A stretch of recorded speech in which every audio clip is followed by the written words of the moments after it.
Let's. All right, perfect. So welcome back, everyone. So the title of the first talk today is Bringing Intercultural Language Teaching Off in an Indonesian EFL Primary School, Lessons Learned During COVID-19 Outbreak. So there are two presenters for this session. Allow me to introduce them. The first is Ahmad Sugianto. Yeah, he is a postgraduate student on the English Education Study Program of Universitas Pendidikan Indonesia, Bandung City, Indonesia. His research interests include English language teaching, intercultural communication, multimodality, systemic function linguistics, that is also Vin's area, and classroom discourse. Yeah. So he has published some research articles in national and international journals. Currently, he's also a member of the Association of Teaching English as a Foreign Language in Indonesia, or in short form, TEFLIN. Yeah. Next is Martha Tri Lestari. She's a lecturer at Telkom University, Bandung City, Indonesia. She earned her doctorate degree in communication studies from Pajajaran University, Indonesia. Her research interests encompass digital public relations, management communication, social media monitoring, public opinion research, and integrated marketing communication. She has published numerous research articles, both in reputable national and international journals, and she has taught some subjects such as public speaking, public relations event, integrated marketing communications, digital public relations, entrepreneurship, and creative thinking. So ladies and gentlemen, please join me in welcoming our presenters today. Over to you. Thank you. Thank you very much. And yeah, please let me to share my screen.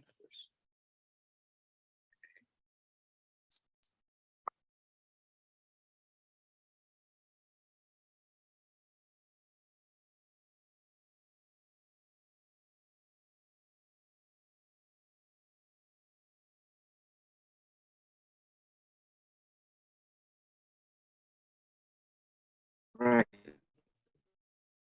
By the way, can you see it now? All right. Good. Yes, we do. Thank you. Yeah.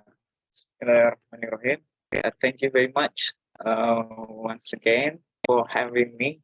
And today, in this occasion, we would like to present our research entitled "Bringing Intercultural Language Teaching in an Indonesian English as Foreign Language for EFL Primary School, Lessons Learned During COVID-19 Outbreak."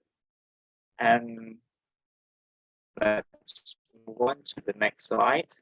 So why study intercultural language teaching? Well, first of all, it's because globalization turns out a significant increase in terms of intercultural interaction at the present time, which in this case, it demands the students to have intercultural competence. And based on OECD, or Organization for Economic Cooperation and Development, which reports that future challenges for today's generations or students, in this case, they will not only deal with issues related to the way they develop their intellectual capacity, but also how they interact with other people becomes the essential issues to conduct. So that's why it is important for students, for teachers to prepare their students to have intercultural competence. And in this case, intercultural competence is the ability that enable students not only understand their own cultures, but also the other cultures, the other people cultures. And it will make them easy to interact with other people, as well as it can be used to foster uh, the target language that they are learning. And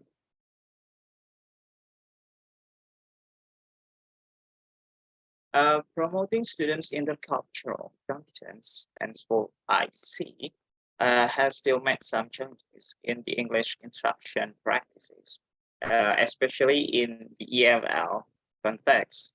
In Indonesia, IC is not often much attention and thorough investigation.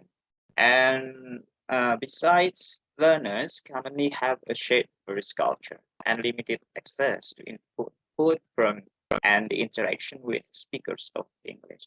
And yeah, it is because in Indonesia, English is still a foreign language, which is used in few occasions. They are using English mostly in the classroom, and it influence their English skills. And the other issues in this case, it has to do with the COVID-19, which firstly appeared in China at the end of 2019, and in Indonesia it appeared that in January or February 2020, some based on the static news, and also due to the COVID-19 pandemic, the president of Indonesia announced on March 15th, 2020, that the Indonesian people should work, study, and pray from home. And it affects the students and also the teachers. All schools were closed at the time, and students had to study from their homes. And it also influenced the way they learn. They at the time learn using online platforms, and it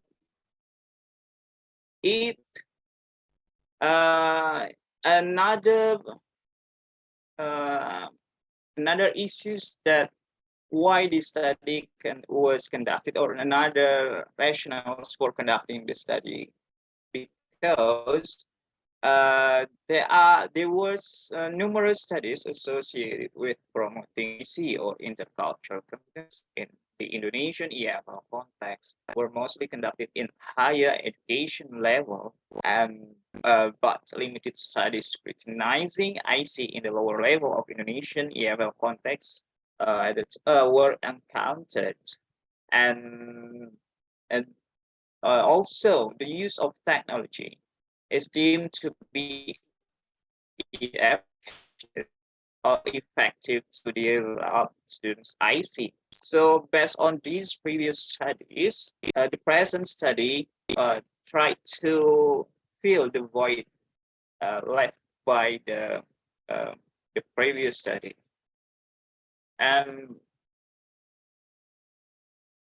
so to guide the present study or on the right track, there are some research questions proposed. The first one, how do the Indonesian EFL primary school students perceive the virtual exchange or school partnerships program during the COVID-19 pandemic? And the second question that was tried to be answered is, what are the challenges and opportunities encountered in the virtual exchange school partnership program during the COVID-19 pandemic.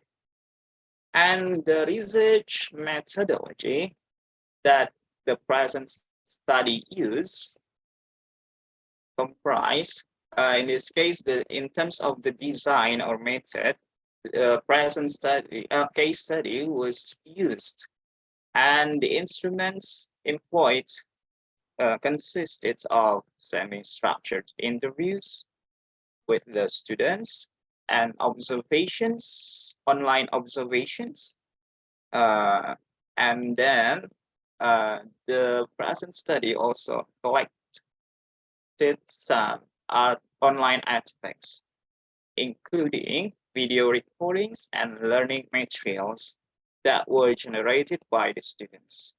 And the subjects involved in this study comprised 25 fourth graders with the ages of ranges start from 10 to 11 years old, and they were still in primary school, and the primary school was located in one of the cities in Indonesia, namely Bandung City, and these students were participating in virtual school partnerships with the students from Moldova, and it was conducted from March to April 2022, so last year. And why the subjects were determined or selected? Firstly, it's because the ease of access that me and my co-partner or co-researcher found at the time. And also, both Indonesia and Moldova considered English as a foreign language. So we thought that it will be equal and it will be interesting to investigate. And then the analysis procedures in this case, we tried to use the systematic coding procedures of qualitative study, including initial coding, axial coding, and selective coding, to find the themes from the interviews results or transcripts. And these data were followed with triangulations, such as the data come from the observations and also the learning materials that were created by the students. And to make sure that the present study met the trustworthiness, and some ways were used. For example, we use referential adequacy, developing thick description, and audit trail, and practicing reflexivity. All right. So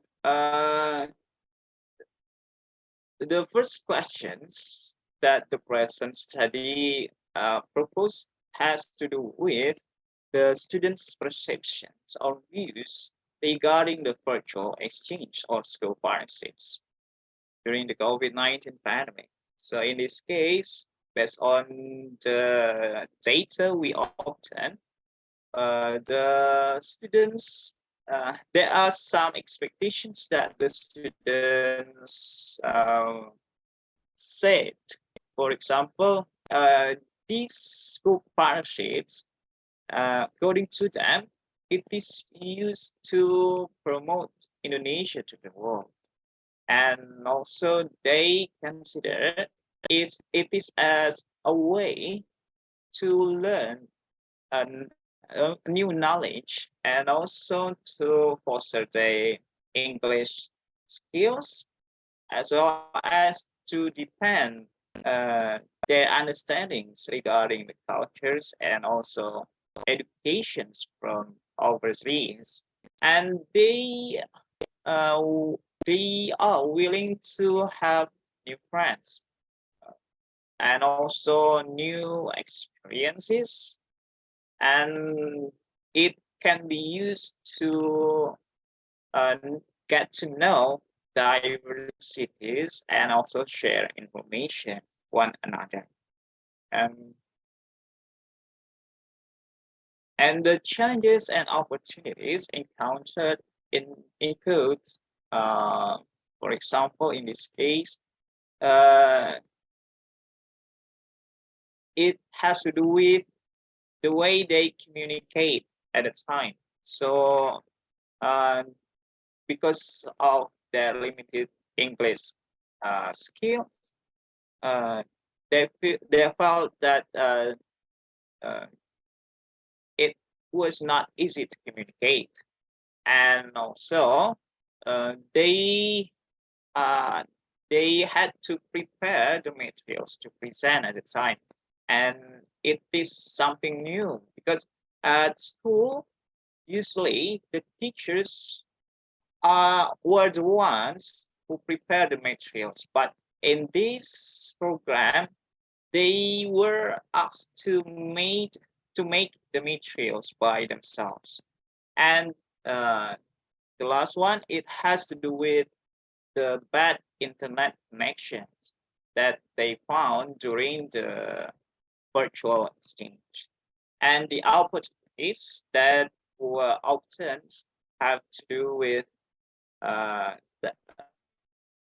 building their collaborative skills. In this case, the students can collaborate with their friends, their classmates to prepare their presentations.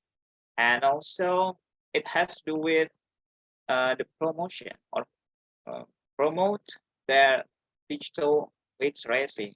So because in this virtual exchange, it uses Zoom platform that formerly they did not know about the way to use it. By following or joining this program, they can know how to use this platform, and then they can also enhance and as well as practice the presentation skills. And the last one, it has to do with the intercultural competence. So they they got to know not only their own cultures, but also the Moldovan cultures. And these findings were in line with the previous studies that the use of technology is deemed to be effective to develop the students' IC. And these are the online artifacts that were obtained. Um, in this slide, it has to do with the presentations conducted by the Moldovan students. So at that time, Moldovan students had the first turn to present about their cultures. And next, and these are some snapshots regarding the Indonesians presentations and the conclusions regarding the present study. First, the virtual school partnerships provide some advantages to the Indonesian students, particularly in terms of promoting their intercultural understandings and collaborative skills, as well as their ICT skills. Some problems found comprise bad internet connections and students' limited English skills. And this study also recommend that further inspections through rigorous use of IC instruments such as questionnaires might be the option to reveal about the students' intercultural intent. Moreover, it is necessary that the co-partner in the virtual school partnerships, in this case, Moldovan students are also search in terms of their IC and further study. And also, it might be worthy to investigate the other online platforms to for future study. Well, I think that's all.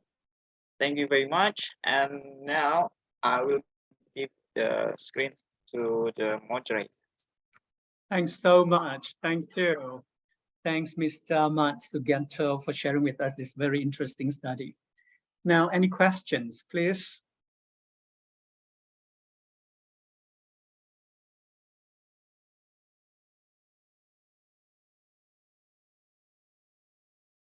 Any questions?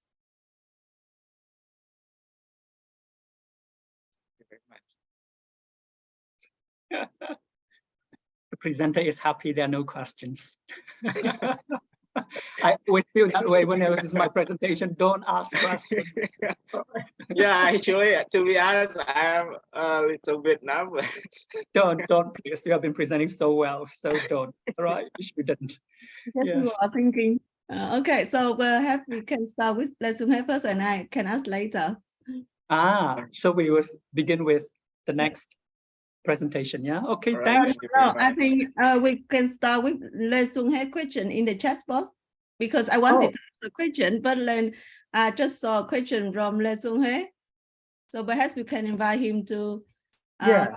other question. Yeah. Do you have a question? Do you want to ask the presenter directly, please? Please feel free to ask. Yeah. Turn on your mic.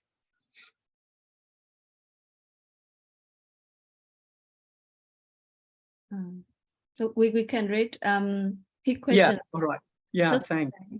So yeah, the question is, so I think learning culture need to be performing gestures. My question is how to receive other culture virtually. Yeah, how to receive other culture virtually. I suppose it means, oh, there's another question coming up. But before that, okay, let's focus on the one from Lesson Hui, right?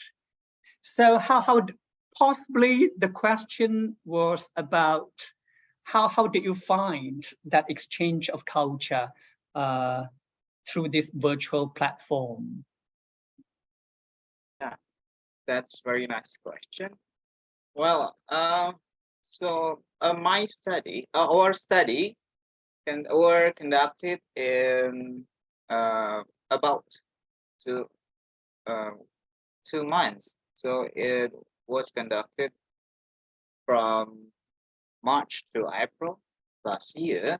So, in this case, I and my co-researcher also did some observations during the program.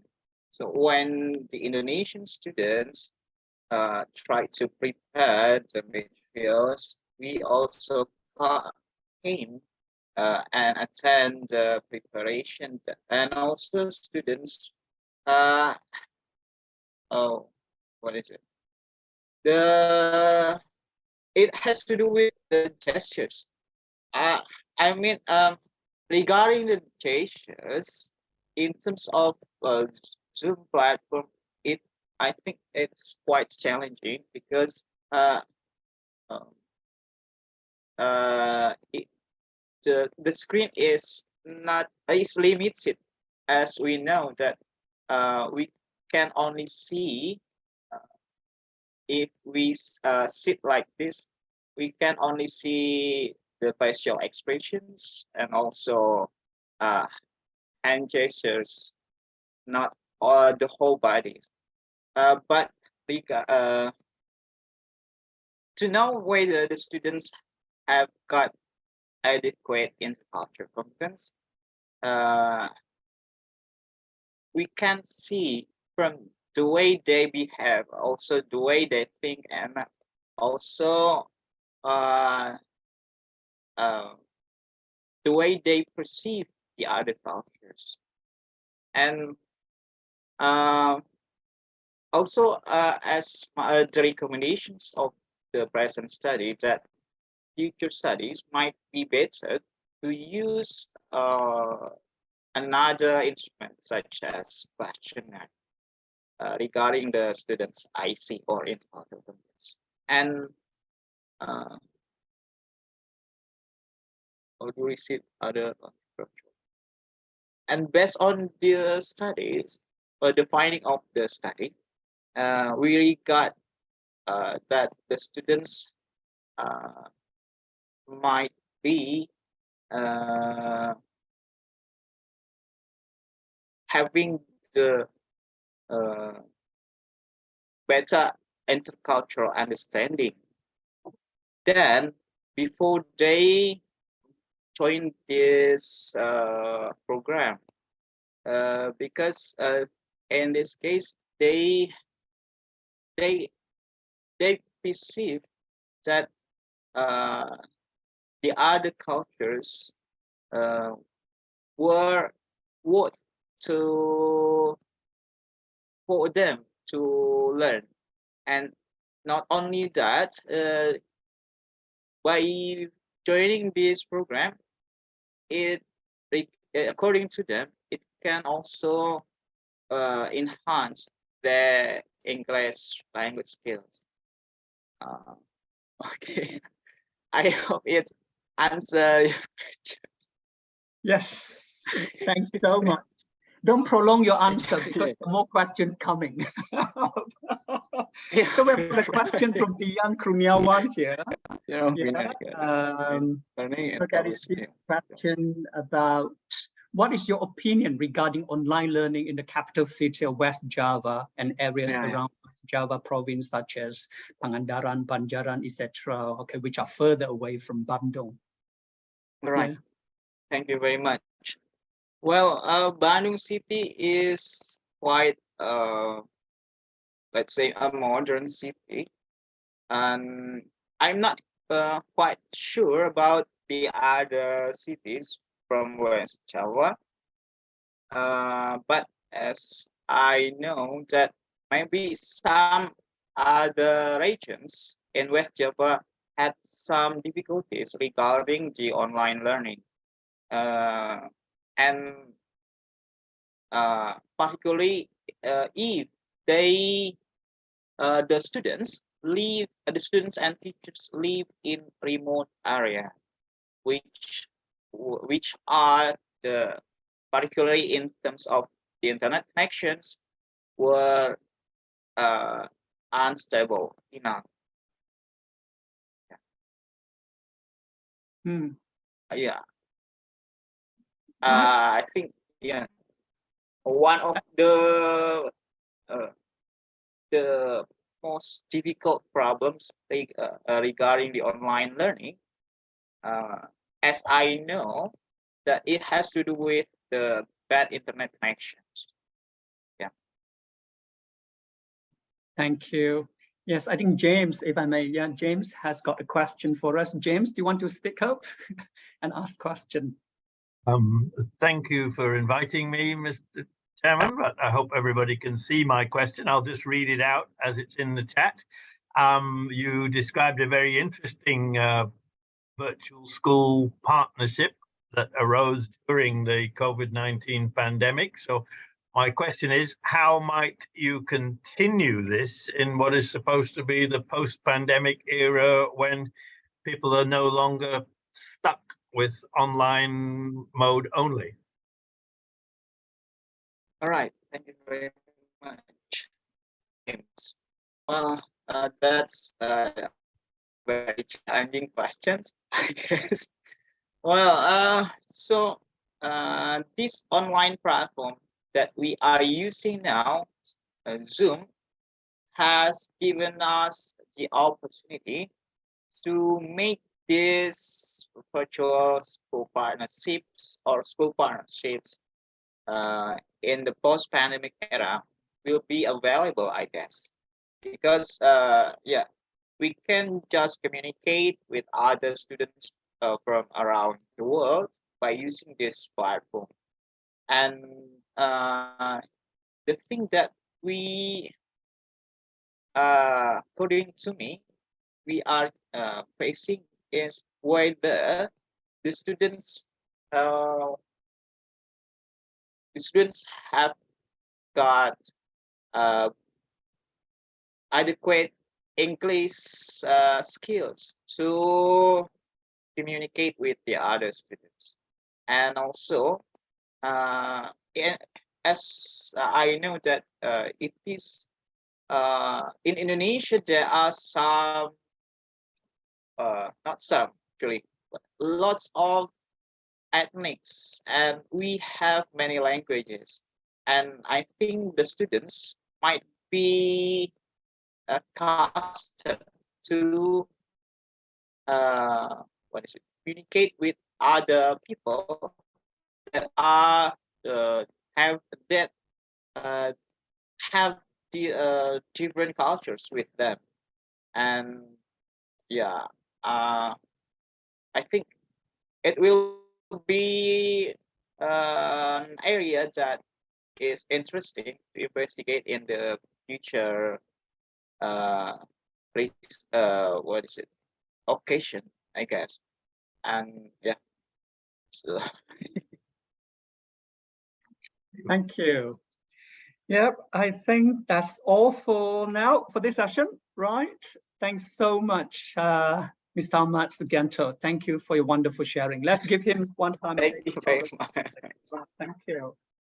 Okay, we shall proceed to the next session. The title of the talk is Strategies for Enhancing the Capacity of Vocational Education Teachers to Effectively Deliver E-Learning, a case study in Vietnam. And you all have to excuse my pronunciation of this name, okay?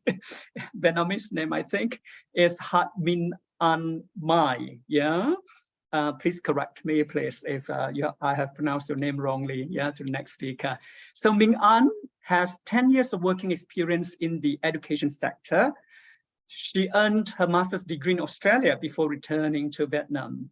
She became a lecturer at the Business Administration Faculty of Saigon Technology University and was invited to teach at several international programs at HUTCH and UEF. She was the project leader, okay, of the Entrepreneurship and Innovation Development Program of the university, funded by the Ministry of Science and Technology and the Finland Embassy to initiate a network of startup universities in Vietnam. She is a certified entrepreneurship and innovation trainer and has collaborated on various projects related to entrepreneurship and innovation ecosystem development in Vietnam.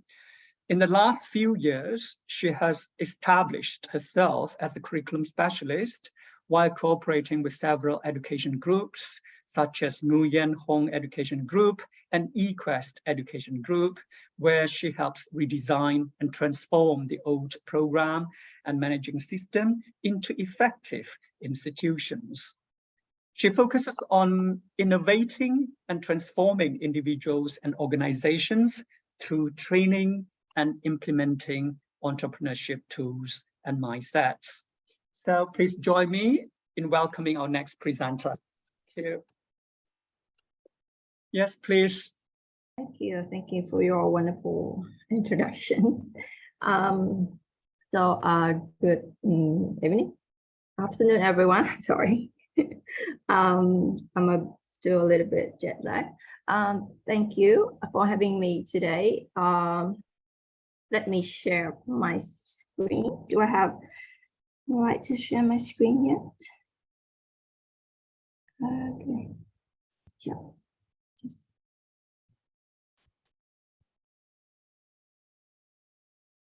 can you guys see my screen?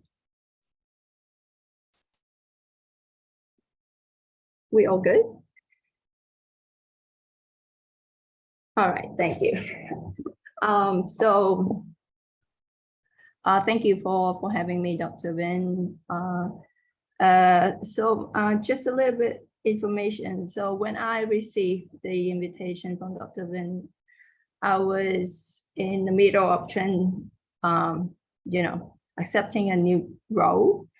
So you can see here, I don't put Saigon Technology University here, because at that time I accepted a new role as a head of management department of American Polytechnic College. So at that time, I think I should do something related to my new role. That's why I choose this topic. And it's been really interesting 3 months in this role, and I would love to consider this as a sharing section rather than a research paper or something like that, because this is still, I'm still new to TVET, which is the technical and vocational education and training. So I'll just give you guys a section of my new insights about TVET sector. A little bit of introduction to the topic. So TVET is stand for Technical and Vocational Education Training. Well, so this sector is under MOLISA, the Ministry of Labor, Invalid and Social Affairs. And in Vietnam, currently universities under the Ministry of Education and Training, and TVET is under MOLISA. So two separate ministry, which are two separate regulations that I have to get myself used to. So after COVID lockdown, the National Council for Education and Human Development, they conduct a survey, include around 100 managers, 2,100 teachers of TVET institutions, and this the result showing that during the time of social distancing of COVID, 69.5% of teachers in TVET are teaching online using Zoom and Google Meeting or Microsoft Teams, and there are 69.8% were trained and guided to teach online. And among the survey, 87.8% of teachers apply information and communication technology in theoretical lessons and 70.7% in practical lessons. However, up to 80% of the solution given are using presentation equipment and software, video demos or images. So in terms of interaction between teachers and learners, most of the technology used are just one way. Teachers use technology and learning material to demonstrate to students. As we all know, teachers' digital competency is an important and core factor that determines the effectiveness of online teachings. That is why yesterday, when Lynn presented about the framework, competency framework, I was really intrigued because that's what I'm looking for myself, so to say. So teachers' ability to apply information technology, IT, and explore digital technology platform in online teaching is still very limited. Even in university is limited, but in TVET it's way more limited because they teach, the main role is to transfer the skill for students. So that's why this is, IT is alien to them in some way. So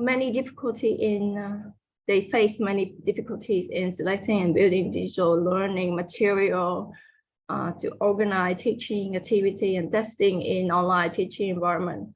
All of the elements that Lynn has mentioned yesterday in the framework.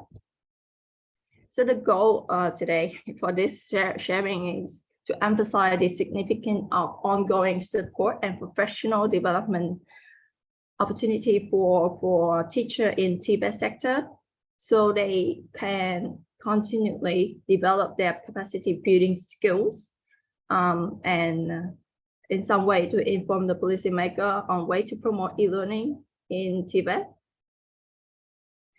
The current state of Tibet sector, as I collect the data, the quality of teacher education is low compared to those in the regions, and the Tibet teacher salary is considered average locally, but rather low compared to those in the regions. Actually, is low. It's not average, but it's low from my point of view. And they have no professional development plan for those taking up the pre or in-service training schemes. It is a big change in 2017 when they moved from MOET to under Molisa new regulation, which require Tibet program must have at least 50% of practice time, and it's require a lot of investment in machine, software, but in reality, the teaching equipment or aids are insufficient, and most of them software are outdated, very old. There are too many industry to cater for while there are no specific training program for the teachers. And during and after COVID, there are many regulations and was put in place to boost the online teaching, to implementation of management, organization of teaching, testing, and evaluation of online training. But to the teachers or instructor, this online teaching is completely new teaching method, and they have no experience beforehand, resulting in confusion. And when they deliver in class, and their ability to apply information and utilize digital platform in online teaching is still limited, if not at all. The majority of educators face difficulty in selecting and developing digital learning material, organizing teaching activities, and conducting an assessment in online teaching environment. As you can see here, for MOET in higher education and university, it's mandate to MOET is mandate to provide a pre-service training curriculum framework that specifies content and duration of required coursework for lectures in university. The framework includes a number of credit hours for general education, professional education, and practice teaching. Pre-service training is provided by the university. However, there are no university that provide a direct program for Tibet teachers. Though the Tibet teachers, they have to graduate from university and take a separate course if they want to from the education training unit. And the training is offered through the teacher training institution under MOET or Molisa. It's quite clear which one is required. And usually the training is conducted during weekends or summer. Molisa recruits the professional skill industry engineer and employee with professional knowledge and experience to be teachers and instructors, and then offer them with a training, pedagogical training. So about my data, so I collect a group of 15 teachers who currently working with my school, which is American Polytechnic College. We have 3 campuses, Hanoi, Saigon, and Cần Thơ, all big cities.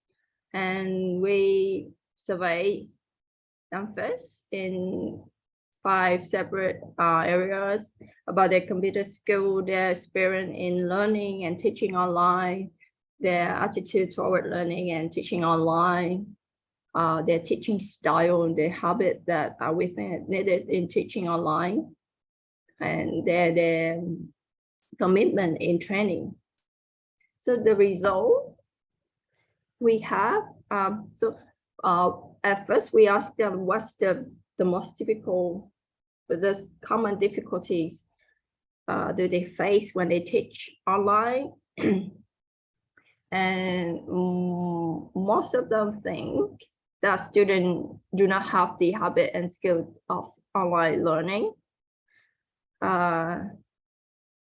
And then as follow with the difficulty in assessing learner, as I mentioned earlier, followed by the difficult interacting with learner, and they did not have time to adapt because it's COVID, it's lockdown, they have to move online without any training, proper training.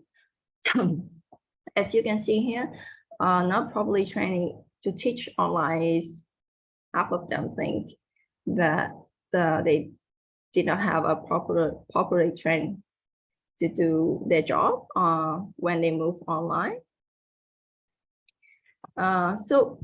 Regarding their computer skill, they're quite confident.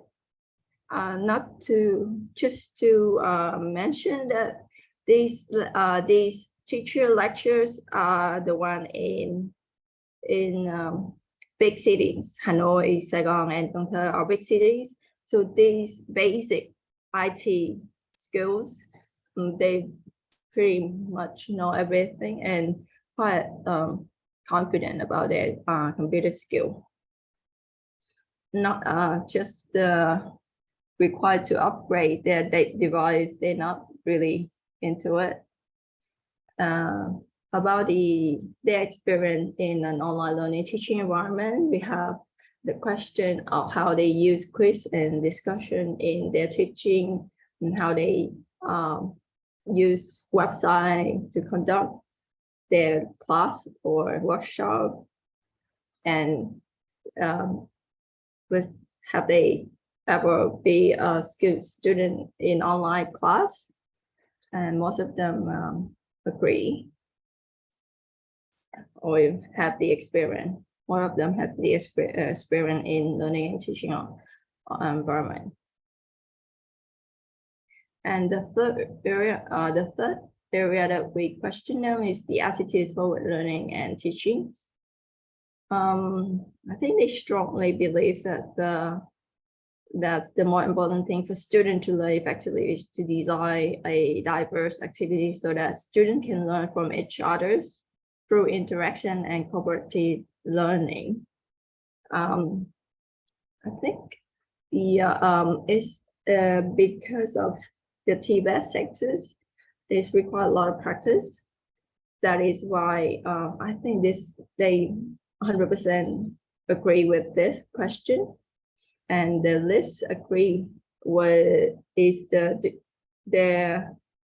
don't think that the online class can replace the traditional one, which makes sense because during COVID they really struggle to deliver the practice the practice class. For example, like the hotel management, they have to do the bookkeeping, the housekeeping practice, but during COVID, it's just a skip. They can't really demonstrate the skill for the student and evaluate the skill of the student during COVID. That's why the hotel management dropping rate is the highest among all the majors of the school. Regarding the teaching style and habits needed in teaching online, I think more of them say yes, with the question that required them to self-discipline. So they have to follow their own schedule, which is a really essential skill if they want to teach online or learn online.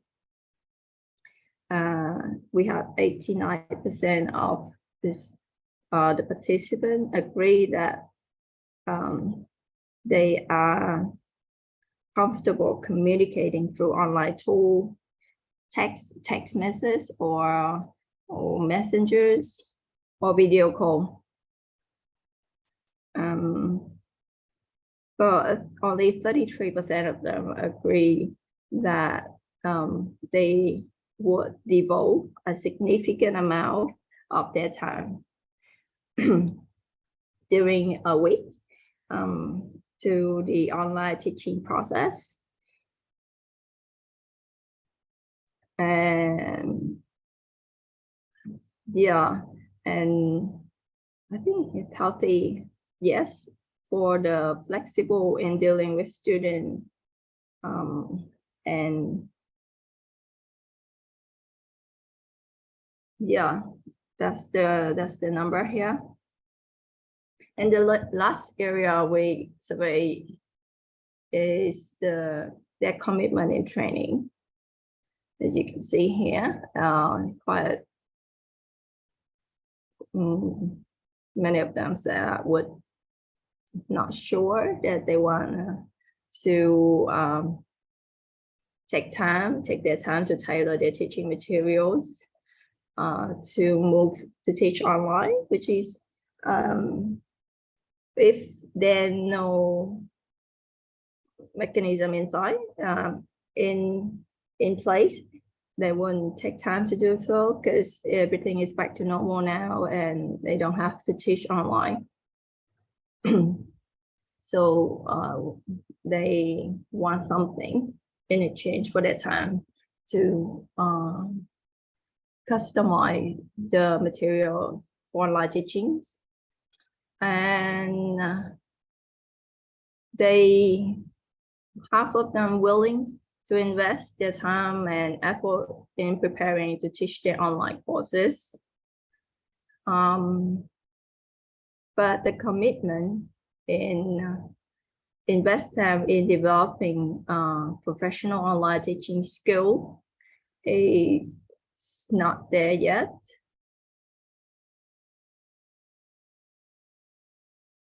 So after the survey, I have conducted a few online interview, which in short, I have question about for them what is the formal official training that they want to attend, and how often they participate in a formal training. And interesting that they don't have, for the first question, they said that a formal training should take place during business hours, which means they don't have to make time during summer or weekends to take the training class. Or if they take the training class in the weekend, they should have a day off for to make up for that day, and the institution that school should pay for their training, and it should count toward their KPI at the year-end reviewing or contract reviewing. So, and for the second question, how often, they said there's no formal training for them during the year, which means if they have to take any training courses they like, they have to pay for it, or they have to make time for it during weekend, etc. And it's because they want to take it, it doesn't count toward any performance, which will be recognized by the school. So the second question is, what is yours? What is their suggestion in order to improve the quality of teaching online? So they said they need LMS, which is very basic, but in this school, in American Polytechnic College, we don't have any kind of LMS or licensed software. So if they want to teach online, if, for example, if they have COVID and they want to teach online, they use the free one, which means both them and the student have to get out every 40 minutes. And the third, they need an LMS, they need licensed software, and they need training course that related to their teaching or industry. The third question in the interview is how familiar of them to the applications such as Zoom, Google Meet, and MS Teams.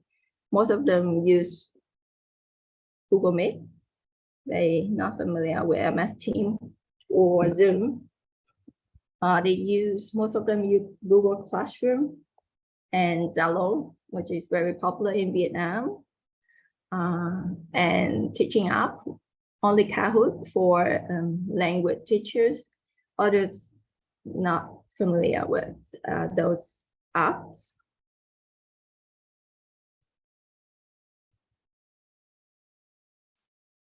So I'll pull some results from my point of view.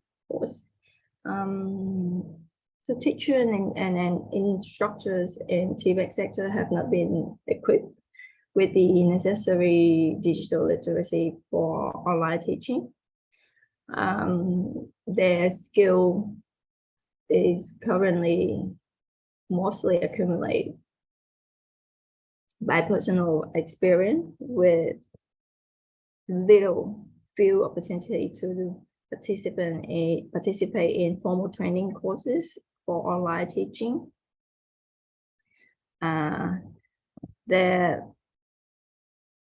The lack of skill and teaching methods in online digital environment.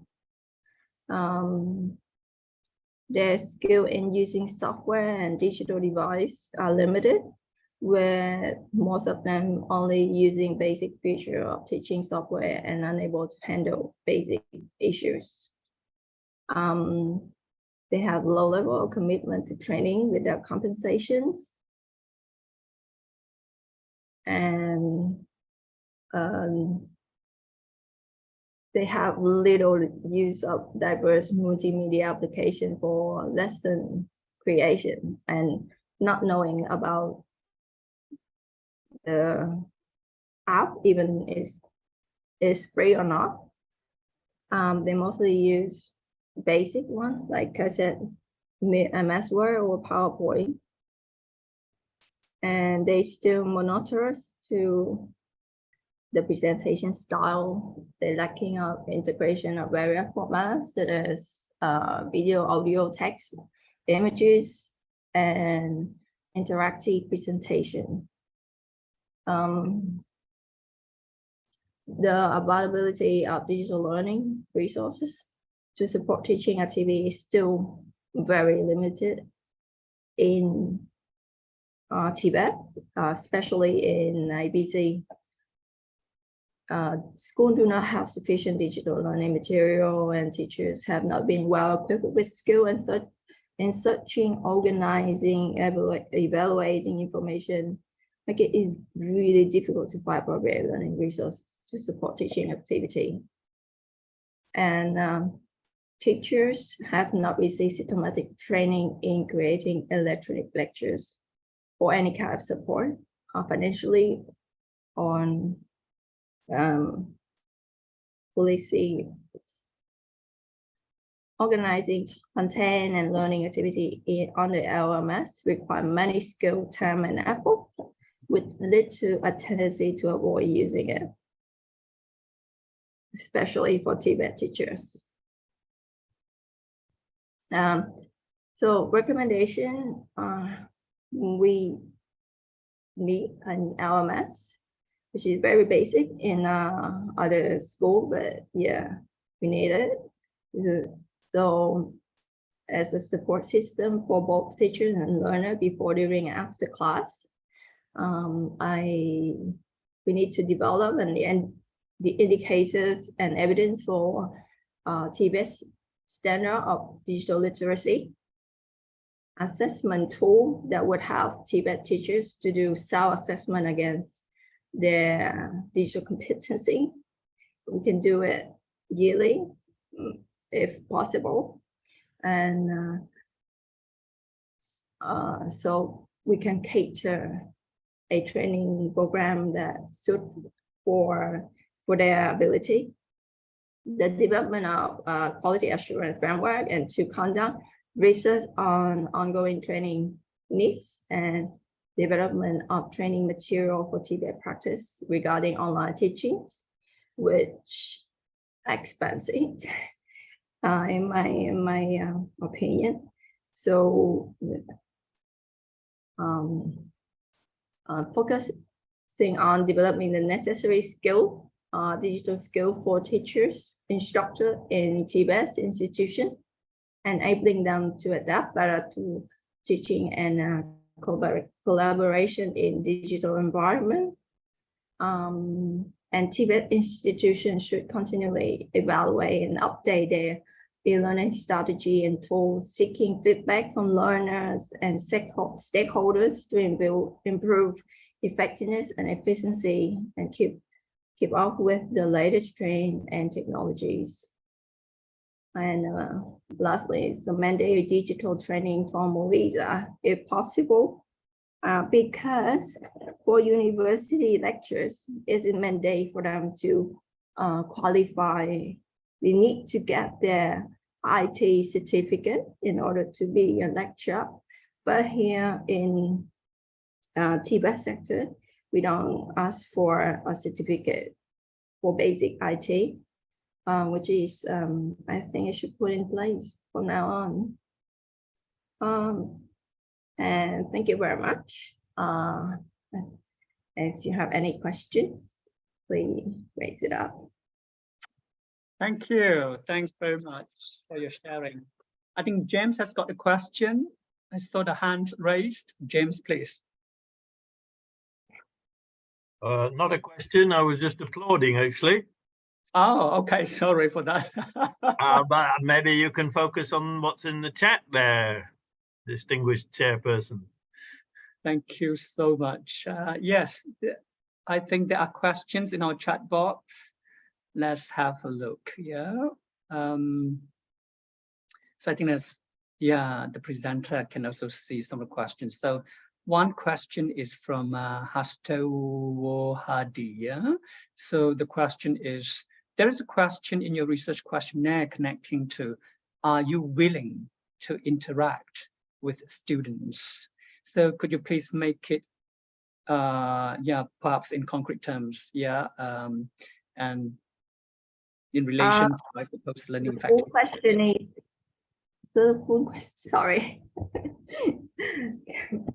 So the core question is, are you willing to interact with students online at least 4 times a week or more? So that was the question asked. Yeah. Okay.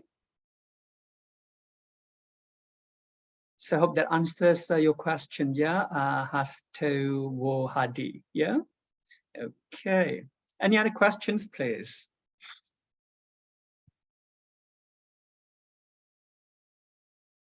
Actually, no question from me, but I just wanted to say thanks to Minh for a really helpful presentation. That shows some similarity with Lynn's presentation yesterday, because both of them presented on the topics of teachers' digital competency in the Vietnamese context, and that's highlights the need for professional learning. So Minh also provided some great recommendations in her context. And I think the need to have learning management system is true. Like at UTAS, we are lucky to have that learning management system for decades. So it's really helpful. So I can imagine how we can do online teaching without a learning management system. So just wanted to thank Ahmad for sharing the insight there, and thank Ahmad for your presentation. I just wanted to make that comment. I already typed in the chat box that I wanted to share. And one of my research interests about language learning in early childhood. So I'm interested to hear about your study in the primary school context. And I just clear up the confusion. I'm not teaching children in Australia. Okay. Okay, thanks again, Minh and Ahmad. Over to other. Any further questions for our presenter? Excuse me. Yes, May please. I ask a question? Yes, please. Right. Thank you very much. Well, in one of the findings of your study reveals about the difficulty in assessing students. I think it will become more challenging for today's teachers. As we know, today's advancements of technology generate risky technology, let's say ChatGPT. So my question is, in your opinion, how to deal with this issue in this case, how to make sure that we assess the students' work validly or reliably? Yeah, I don't want to what is it? Say that my students are cheating, but I just want to make sure that when they are doing the assessment, that indeed it will assess their capacity or capability, their actual capability, and the results is matching with their capability. So yeah, how to deal with this issue? Thank you. About students using ChatGPT. Yeah.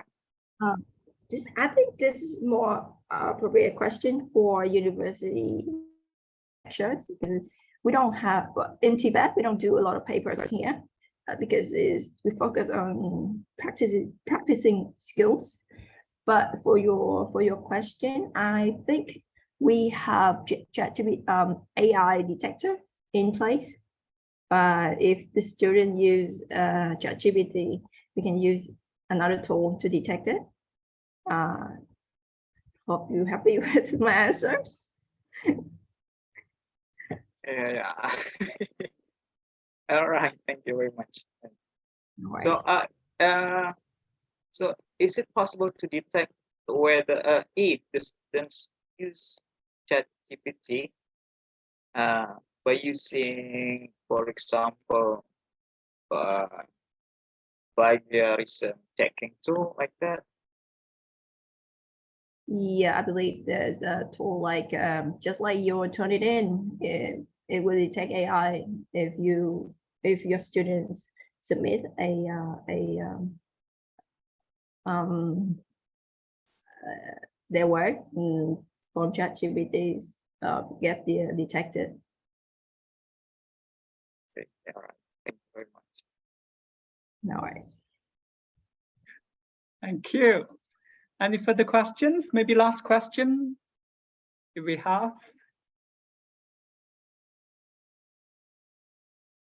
No? All right. Thank you one more time, to all the questions we have received, as well as the presenters for so generously sharing with us their very interesting studies. So over to you, Vin, please. Yeah, just final thanks from me to you, Manhood, and all the presenters today. So thanks, Manhood, for sharing the session beautifully as always. And thanks again to Mayan and Ahmad for the presentation and all the enthusiastic participants. I think it's so lovely to see all your names here. So have a really good evening, and we will be in touch again tomorrow. Bye. Thank you, everyone. Yeah, thank you very Thank much. you very much, everyone. Thank you. Have a great Thank evening. you.